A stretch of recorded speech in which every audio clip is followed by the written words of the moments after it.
to Vacation Station, hosted by Lisa and Nancy, editors of BigBlendMagazines.com.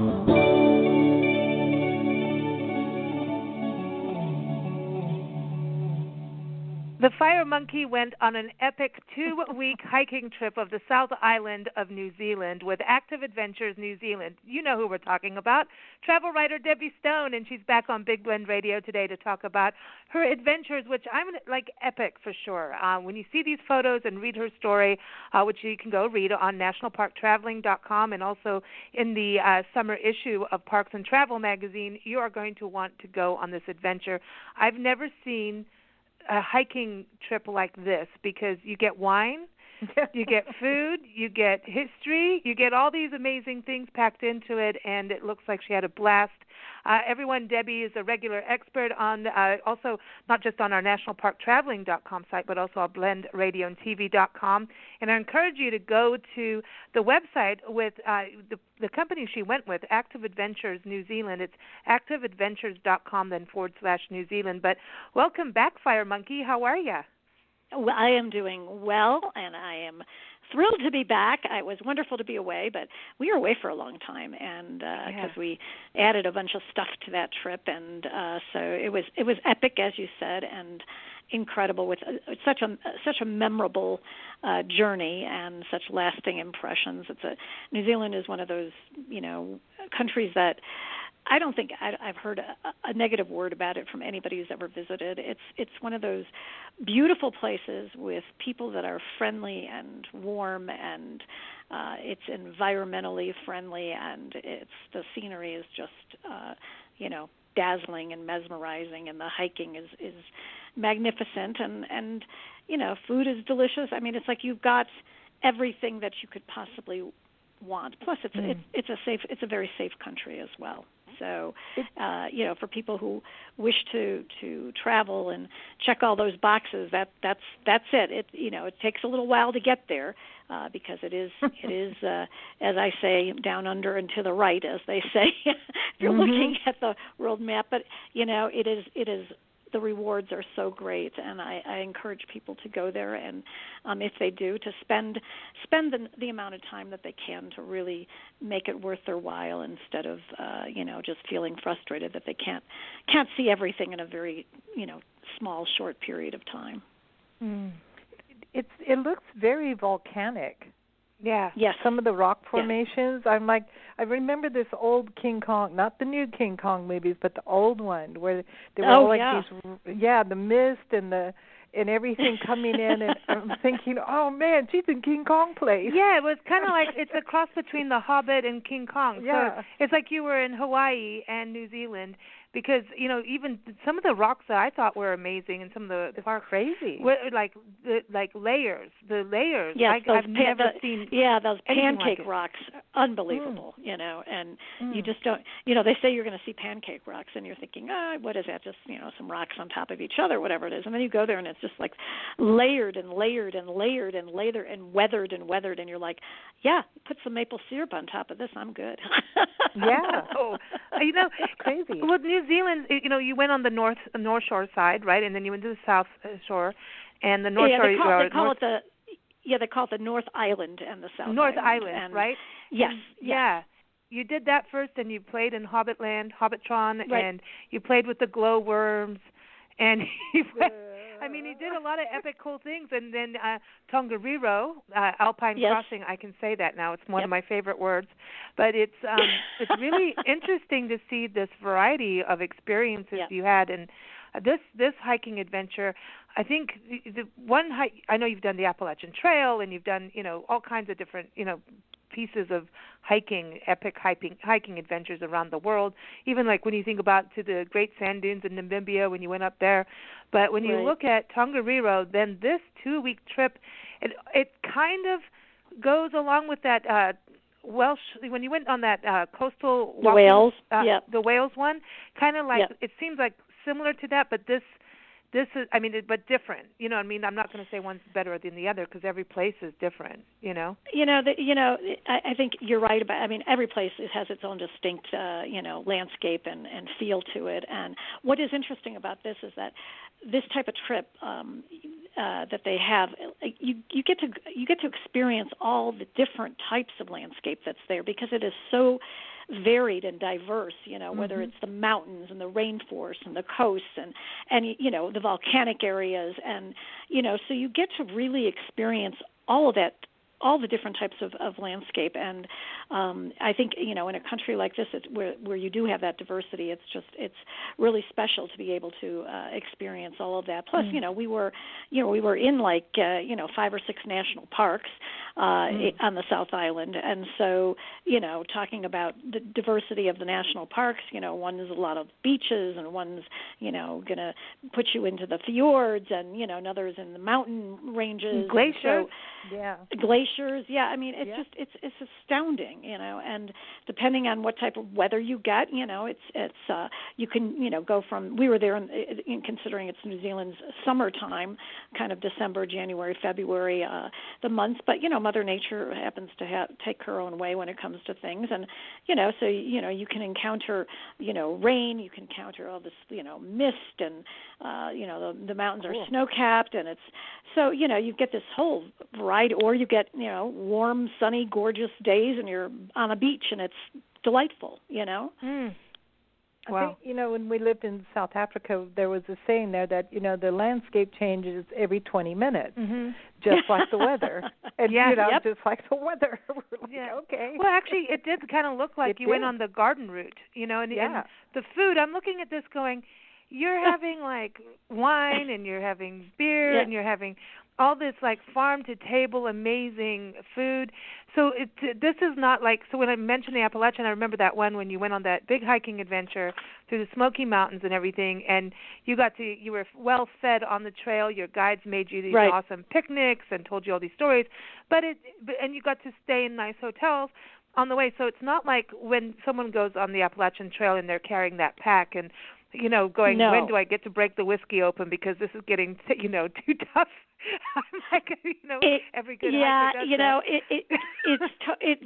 This type of trip is wonderful, and they take care of all the details, and you don't even have to think about it. And all you have is a day pack on your back, and you're hiking during the day and doing interesting. You could be kayaking, hiking, doing all these different things.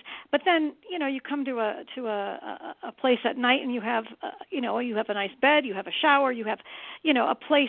And I like that kind of trip for me. I did backpack years ago when I was younger. I'm just not, backpacking is not my thing, at least for like prolonged periods of time. But taking a day pack and then having the rest of your luggage, be stowed somewhere is a great way to do it. And I think anybody can, they've got trips to appeal to all levels of people. Like I mentioned, like if you're a really uber hiker, you can step it up and join a trip that's going to, cover much more terrain and miles, and or if you're somebody who wants it a little more moderate and you want to mix in some things like, and I enjoy mixing in those things, whether it's wine tasting and going into a town and enjoying if there's culture, art, whatever it is, or doing the kayaking. I like to mix it up. I think it's really it makes for a really nice, well-rounded experience.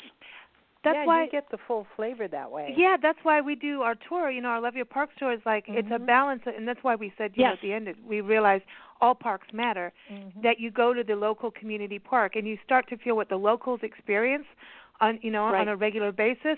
You go in the towns, and it actually there's the thing to me is. Parks are, right now we're right outside Joshua Tree National Park. And the park, sadly, it's beautiful. It's one of these most magical places you can ever go. But there's right behind us is the brand new Mojave Trails National Monument that people don't know much about. And we need to get them to the other side because of the balance of the footprint, the environmental footprint. And that's where I think the kind of adventure you have, you get to understand the land and the people, and they're very connected, and it's environmentally better. you can't really separate, and it's New Zealand New Zealand takes a lot of pride in their environment, and they do everything they can to support it, to conserve it, to preserve it. And they have these wonderful, their hiking trails are bar none the best I've seen around the world in terms of well-marked, really nice terrain to walk on, and just, a clean absence of any type of, litter, and they do call them, I love it, they call them tracks, or they call, when you're hiking, it's tramps, that you're taking these hikes, or tramps as they call them. And so you kind of get into that lingo and their jargon for that. But I was so super impressed. So, tramping through the hills. Super impressed with their hiking trails. Their tracks are just, they're they wonderful. Say, let's go for a tramp? Yeah, well, they'd say, we're gonna, we're gonna do this. More or less, it was, we're gonna do this track, or this, we're gonna, take this tramp, or this kind of thing. Wow. And I'm a tramper. I appreciate having well marked hikes. I've been places. I've been places, like the where you're kind of like floundering and you're going, okay, so where am I supposed to be going now? Because I can't really, this trail is very confusing, Yeah, and you can end up, Nancy and I have ended up in other countries. Oh, yeah. In areas, that's what I remember Krabi Falls, having to climb on rocks that were like a bridge over a canyon. I wouldn't be able to do it now. No. There's no way now. I would be one of those. No, I'd go down. Hands and knees. I'd go down. And we've done it, and I do really appreciate it, especially if you go like in a desert or you're in a forest and you end up overnight. One thing I wanted to talk about, the birds, the kiwis, and you had this one photo of a bird, like it looks. It's like a big guinea fowl like bird. I think that was at the. Was that at the wildlife park, perhaps? Yeah, you went to the. I think that was the one in the one in Queenstown. It was the Kiwi Wildlife Park, and what I had said about the kiwis is very interesting, because I really didn't know much about kiwis, period, when I was there. But they're ground birds, they're flightless, so they don't fly. They eat the stuff off the ground, and they're nocturnal, so nobody sees them. And you can ask the New Zealanders, which are the Kiwis themselves, they're called Kiwis, and you can ask them, and 99% of the they've never seen one, because they're nocturnal and they're very rare to see. And so to go to a wildlife park, at this one in particular, you can see them, and there's a great presentation that they do, but they also do something where they reverse the clock, so you can see them in a nighttime setting with infrared cameras, and you can see them foraging around, and they're grooming each other, and you can actually learn about them. So it was to me a real pleasure, because kiwis are so beloved in this country, and they are the national sweetheart bird, and yet you can't see them, and so it's kind of like, oh, okay, I really want to see a kiwi. So, you need to go to these wonderful wildlife parks, which, are really part of a managed conservation program. And it's the place to see them and to learn about them as well, and, the legend that they have with them. And, it's wonderful. And so I was really thrilled about that. And then birds, as we were talking, birds are big for New Zealand. It's they're the star creatures in this country, because there's not that many animals in the country. And in fact, there's no native land mammals except for this one kind of bat. But there's been other kind of invasive species that have been introduced. And what I found interesting is that they're going to try.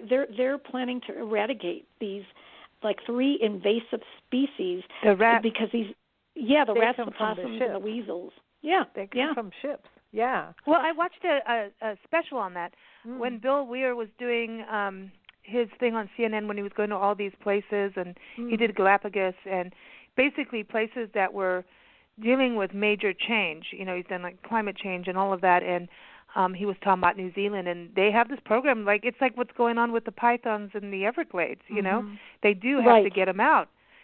So we have to Yeah, it's Well, they don't belong there. they don't belong there, but then they have to be careful with what they're doing because of the birds. Because if the birds eat the rats, you know what I mean. There's this balance that they're working on. Yeah, and it's but like they find that these invasive species are really killing off their bird populations because these species are eating them.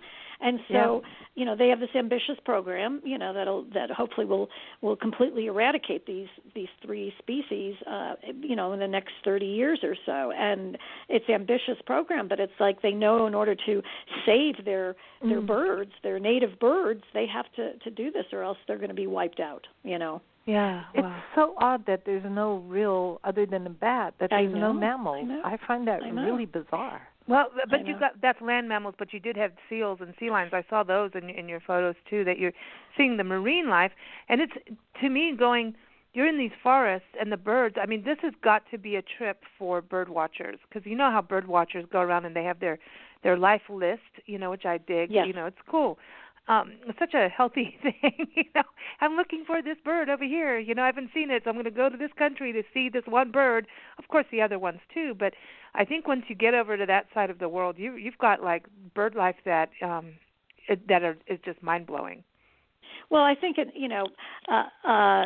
people who want to really experience the outdoors, but also to get an understanding of the wildlife. And when you have a guided tour such as this, you have guides that can spot these creatures that are sometimes well camouflaged that I couldn't see and I wouldn't have seen had somebody not spotted them to me, and then you can learn about these creatures, and they really are the stars of the country when it comes to that. And New Zealanders, Kiwis, are very, they celebrate these creatures, and so you get a sense of how special they are to the country. And like I said, sometimes I felt like I was on an Audubon tour sometimes, and it's like I remember it was like 3 o'clock, blah blah blah, and your head's turning one direction, and then and then it's like, and then it's like 11 o'clock, and you're looking and your head's snapping the other way, and I'm thinking by the time I get there and try to look at it, it's gone, or I'm saying where is it, and trying to get my eyes adjusted to that because I am not a bird watcher, a dedicated bird watcher, but I do enjoy learning about them, and I love when somebody spots them and tells me where they are, and I can see them, and it's great. It's wonderful, and one of the parts. When you saw the kiwis, when you saw the kiwis, it always looks to me that like they have more. It looks more like fur than feathers. Do they have normal feathers like other birds? Yeah, they've got feathers, but they're tailless, and it's kind of like almost like a big chicken in a way, and they've got that long beak, which is what they use to get the critters out of the ground, kind of thing, and so to me they're just, they're really fascinatingly weird. You know what I mean? Yeah, they are weird. What I wanted to touch on too.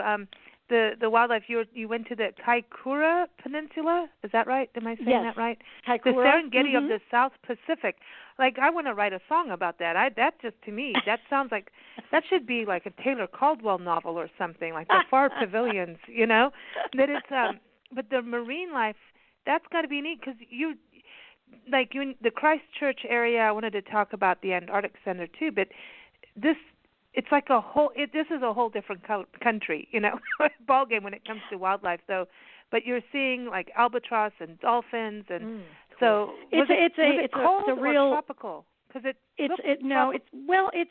wasn't cold, but it's a marine. You're right there on the water there, and there's the fur seals are all on the rocks there, and people take boats and do the whale watching is very popular there, and you can see dolphins and a bunch of the marine birds that are there, as you mentioned, like the petrels and the shearwaters, and it's known all over the country, and people go there for that specific. To do those types of observations, and it's very beautiful. It's windswept, and it's one of those kind of, I like it, wild peninsulas. Yeah, it's stunning.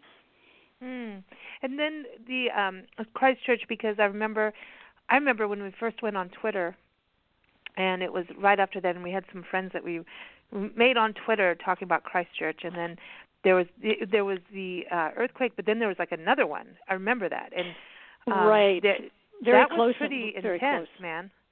That was very, rough. very intense, and it's really interesting. The tour, it starts there, and so it's up to the people, to the people on the trip to go to Christchurch, get in earlier or stay later after the pre and post to kind of explore Christchurch on their own, which we did prior to the trip. And yeah, it's mind-boggling to see what the damage, and this is, like 10 years later from those earthquakes in 2010, 2011. But, this is a city that was hit by, I think it was like a 7.1 on the Richter scale. They had like thousands of people injured. I think 185 people died.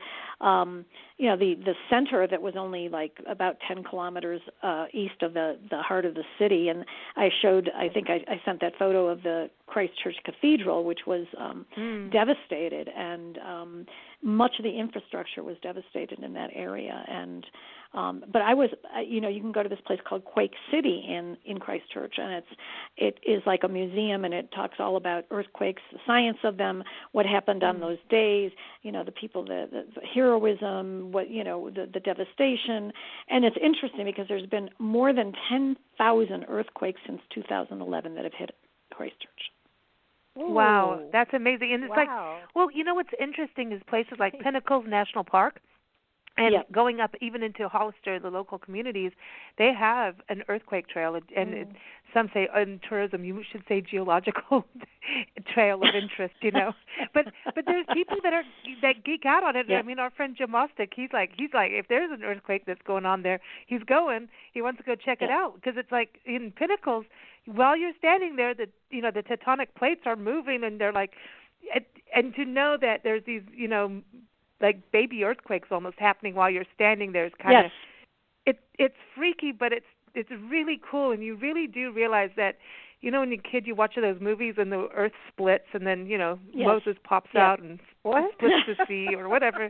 You know what I mean? I'm going to get an email on that one. Oh, for sure. I'm so going to get an email. Sorry, I'll take Moses out.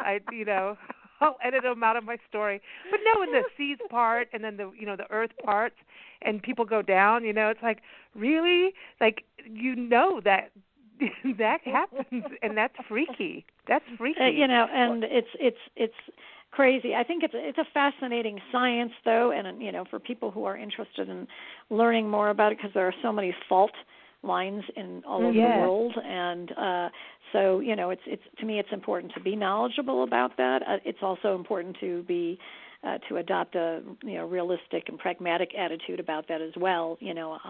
We don't know when the next one's coming, wherever it might be, in this place, that place, the other. But you do know that certain places are more quake prone than others, and that's part of being educated and informed about that. But Christchurch itself is a beautiful city with a lot of beautiful green spaces and parks, and there's a river that goes right through it, and they've got a lot of wonderful attractions. The one you mentioned was the Antarctic Center, which is quite interesting and definitely one of those top attractions for people who go there. It's a great opportunity for people who maybe will never get to Antarctica but would like to learn about it, because this is one of the 5 they consider it gateway cities, the others being, I believe, Cape Town, Hobart, I think, in Tasmania, Ushuaia, Argentina, Punta Arenas in Chile, and Christchurch. So, there's the whole research center there, and they explain to you all about the environment, and they try to replicate it in many ways, such as the storm chamber, which you can go in and they give you all these clothes to put on, and you get in there, and they've got the the wind chill machine going on, and you can meet the blue penguins and meet the rescue huskies and all that kind of stuff, and then go on one of those amphibious vehicles for an all-terrain ride, which is definitely you're like, whoa, this is what they ride on in Antarctica. It's like very, very bumpy.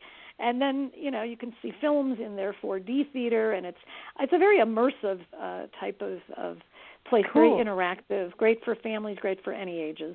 I like that. Cool. I like that. One thing on Christchurch that I want to do, and it's ever since we went on the gondola ride in Lake Havasu City in Arizona with the gondola paddler dude. The paddler dude took us under the London Bridge, and all these bats flew out.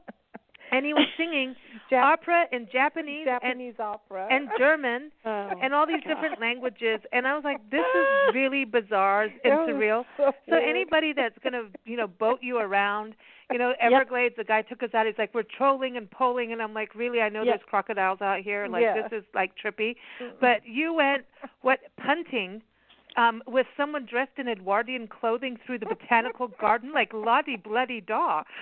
It's very it's very traditional, and I mean the city, the country, it has the British history thing, and so this punting on the Avon, which is the river, and it's basically poling you around on this kind of flat bottom boat, and they're they it's really nice because they give a guided tour of this, so you go through the botanical gardens in a section, and it's very peaceful, very tranquil, and really such another wonderful way to experience a place, instead of sitting, like I say, I'm not fond of like sitting on a coach and watching the world go by. I want to get out there and see the environment in different ways, whether I'm being poled on the Avon or whether I'm hiking or paddling myself or whatever, It's nice to be outdoors, and I like the polling thing without motors and such. Yeah, I mean, because you can really feel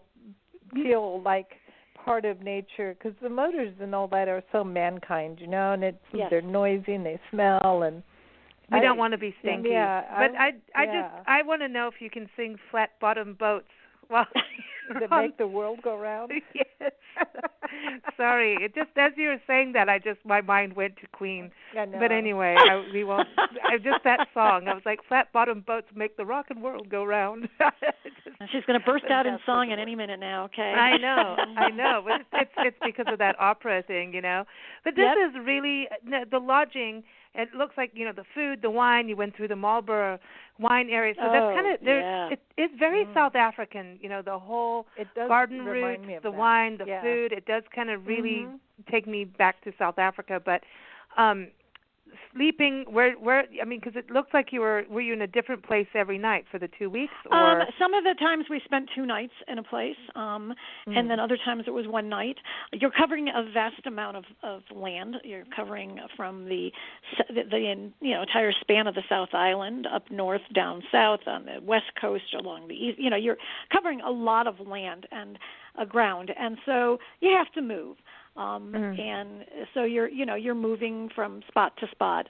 Some places you spend 2 nights, which is nice because you do get to, so to speak, unpack a little bit. But most of the time you're moving, and like I said, the pace is constant, but it is not frenetic. So this tour is great for people who really want to see a lot, but also hike a lot and have this kind of full experience. And so I think it's to me, the lodging was fine. I think if people are looking for top of the line luxury, this would not be what the type of experience they would want. I think the accommodations here were fine. They were all clean. Some of them were really wonderful in terms of the views that they provided.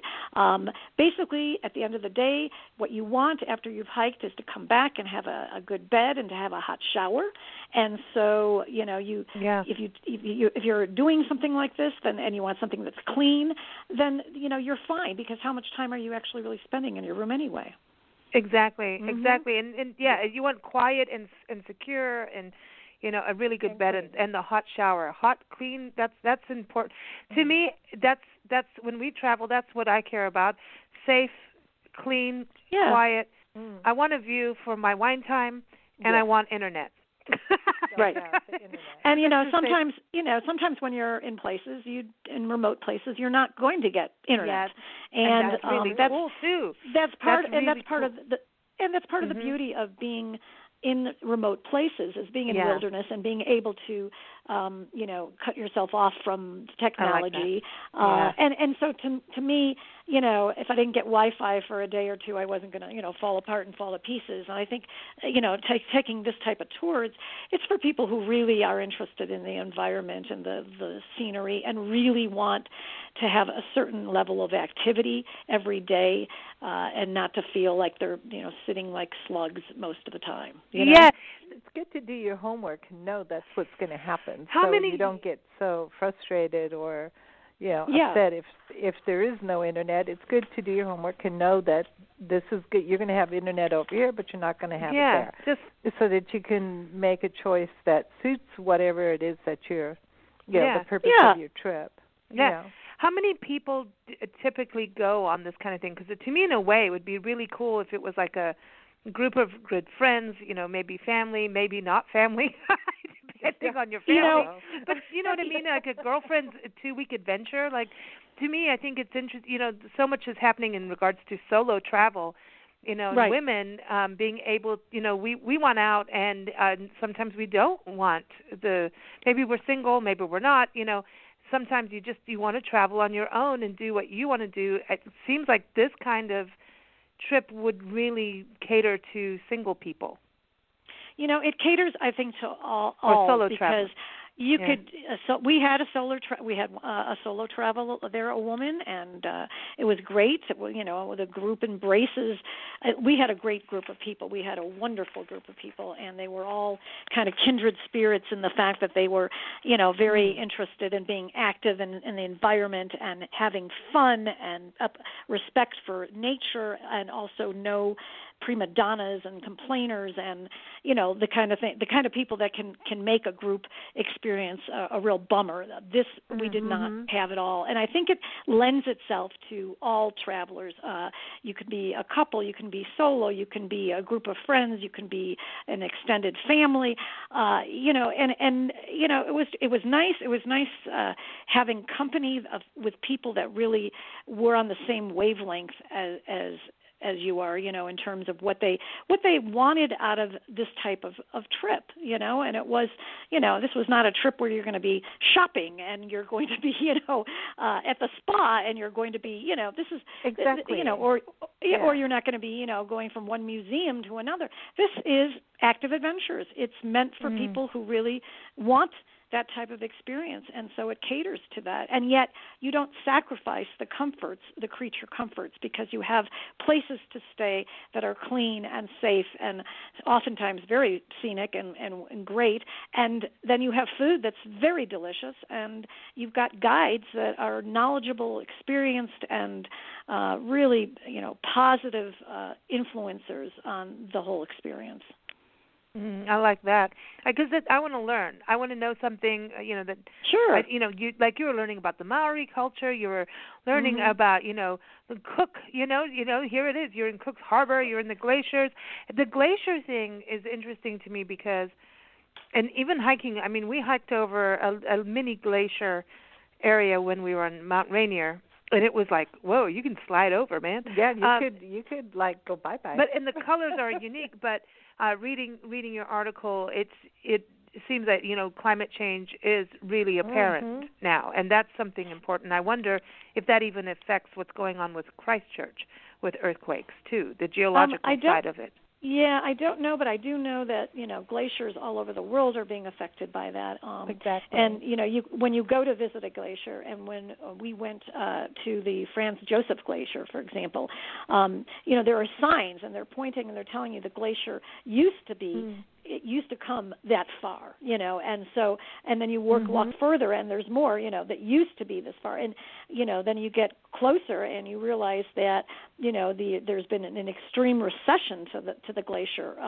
and that it is continuing, and so it's really an eye opener for people when it comes to that whole scene, and I mean, I love glaciers. I love the colors. I'm fascinated by them. And so, in this one in particular, Franz Josef, it used to be that you could, you could get right there by foot to get on the glacier, and you can't do that anymore. And now you can only do it by helicopter. And so it really gives you a really a very critical eye as to what's happening, Well, I think when you're surrounded by water and you're smaller, like islands for sure understand climate change because they deal with it every day. As big as we are in the States, there is climate change, but we don't recognize it like an island country would. Because we see the results in island countries big time. And I think also, though, if people are attuned to the environment and nature and they are out there, they see it. If you're not attuned to it and it is not your thing to be out in it, you are going to be less aware of the changes that have happened. You know. Mm-hmm. Yeah. This is, I love this kind of adventure. I want to go.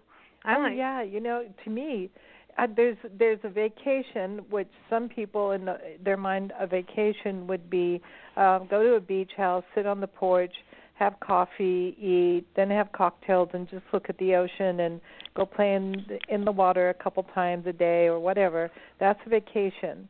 Now, a trip is where you go from place to place. This is a true adventure. Yeah, well, you know, Dr. Jackie Obani, our heart expert on Big Blend Radio, she's a world traveler, and she's crazy. She dives with sharks and stuff. Like, she's literally like in the crazy land, and we love her, but because she always reminds us, we got to have an extra ounce. You're not allowed to have more than 5 ounces of wine, but you can ladies. Go dive with the sharks. But you can dive with sharks, okay? But she says that, you know, for her, because she's so busy, you know, as a cardiologist and electrophysiologist, that she goes to Cancun, she'll go there for a weekend and do nothing but do the beach, sleep, that's it. But then when it's like what you're doing, she's like this. She goes out and gets into the history and wants the cultural experience. And I think the other thing is being able to learn how to do something. I think that's important in these kinds of adventures where if there's a local craft that you can try your hand at it, so you can have you want the touchy feeling. I mean, grinding corn. I want to see Debbie, a fire monkey, dressed up in Edwardian gear, punting people down the lake. I'm not so sure that vision is going to become reality, but you know, you keep thinking that, honey. Okay. Okay. Now listen, two more things. Listen, Marmite is absolutely fantastic. I knew you were going to do this because when I was reading you weren't a fan of Marmite, and I'm like, Lisa's going to lecture you. It is so good. It is really good, and South Africans use it as a hangover remedy in the mornings. You put it like a teaspoon with water and drink it. They use it for broth. I used to live on Marmite sandwiches. It's really good in onion dip. Really good on toast. We can agree to disagree on this, and it is definitely a personal preference and one that I don't share the enthusiasm with you. It is very popular in New Zealand, the Marmite and the Vegemite, and either or. And I have given them my best shot, and that will be it. That will be it, and we'll rest our case that way. I want Marmite. It's like dipping your finger in a pool of oil. Oh, I love it. I will put my finger in there and eat it like treacle. You know, I can tell you. But I can tell you, of the dozen people on my trip, nobody took to Marmite. Okay, everybody tried it, but nobody took to it. So there was no repeat on of it. This trip for the Marmite. See, I miss Marmite, and whenever I see like an import store and I can get a jar of Marmite, it's going with me everywhere, and no one touch it. You know it's my Marmite. To me, it tastes like really thick, gooey soy sauce. It's not. It's very yeasty and and it has a smell, and it's a little off-putting to me. But I try everything once. I do that, and I got the giggles. But I got the giggles. I do have to mention that I think this is an important quality when you do a group trip. I think being flexible and adaptable is probably the best qualities that you can have when you are joining a group. We had a situation where there was unprecedented rain in the country, particularly on the West Coast, and it completely, I mean, unprecedented, where it washed away roads. And we were supposed to go into the Milford Sound, which is in Fiordland National Park, and it's Milford is quite well known, and the road to Milford was completely washed away. The parts of it, and so the people who were in Milford had to stay in Milford for several days. I think they helicoptered people out. And so we were very fortunate, though, because we still got to go into the Fiordland National Park. We went to the other it's a sister to Milford called Doubtful, but it was very it's more remote and lesser known.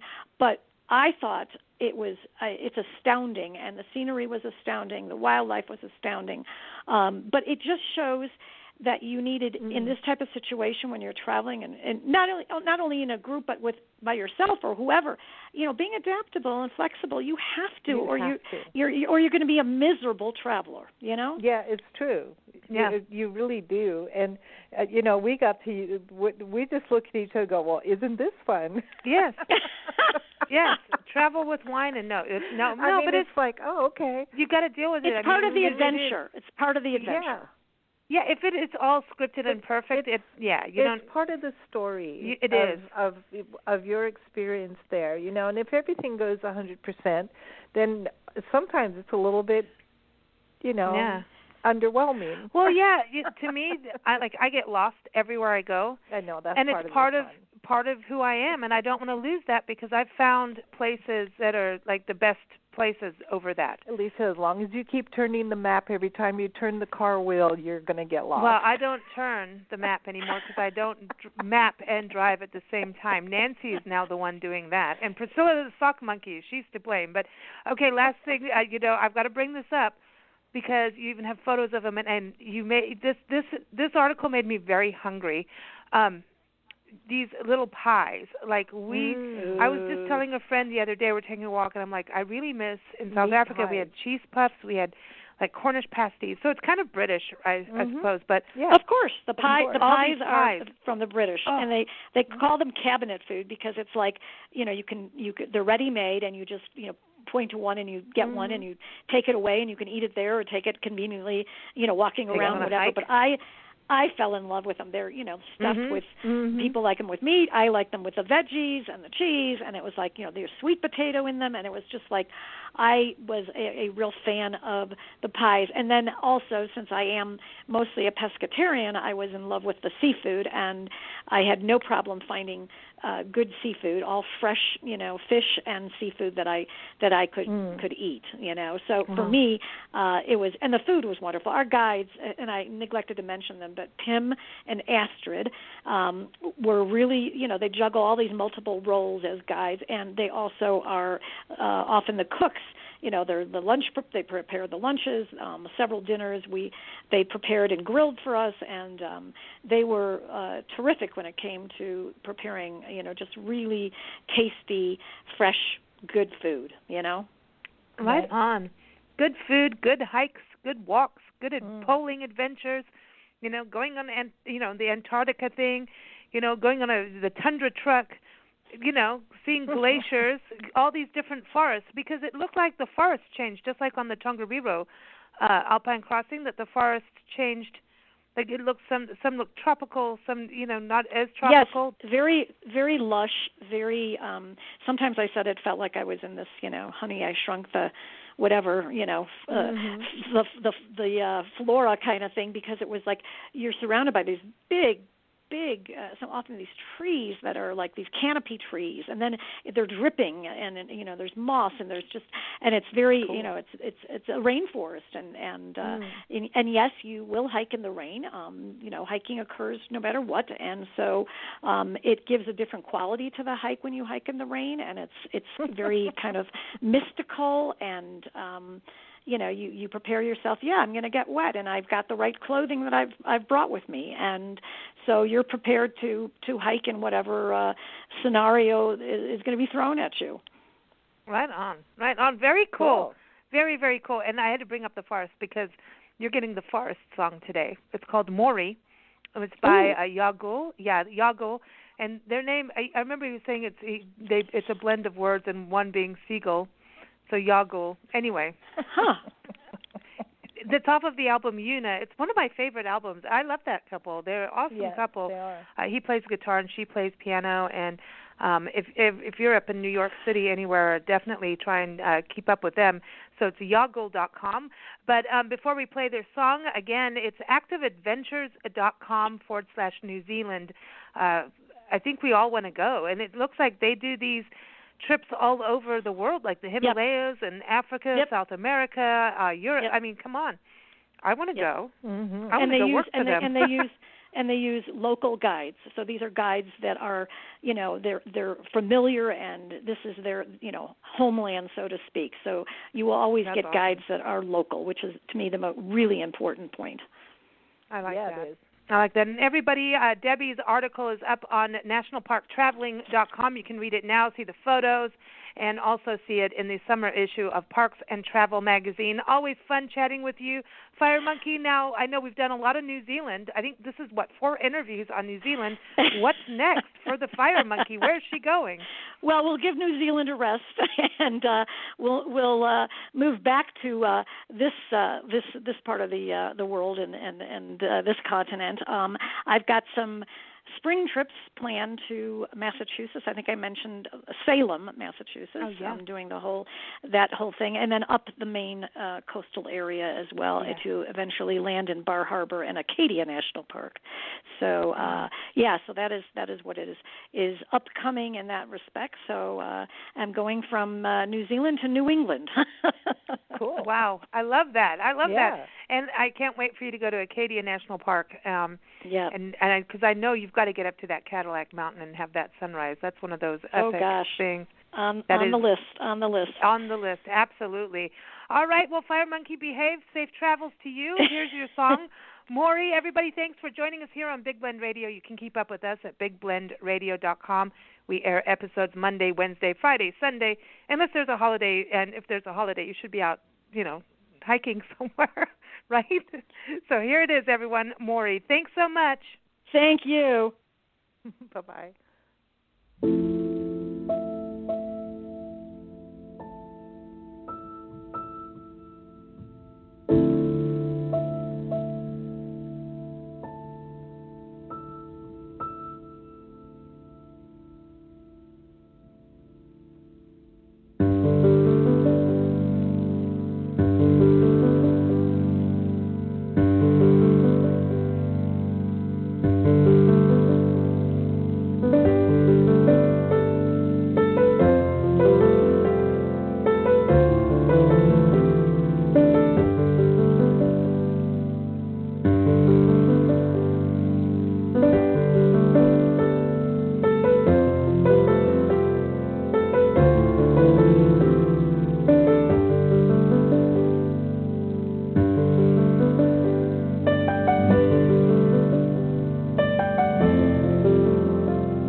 you.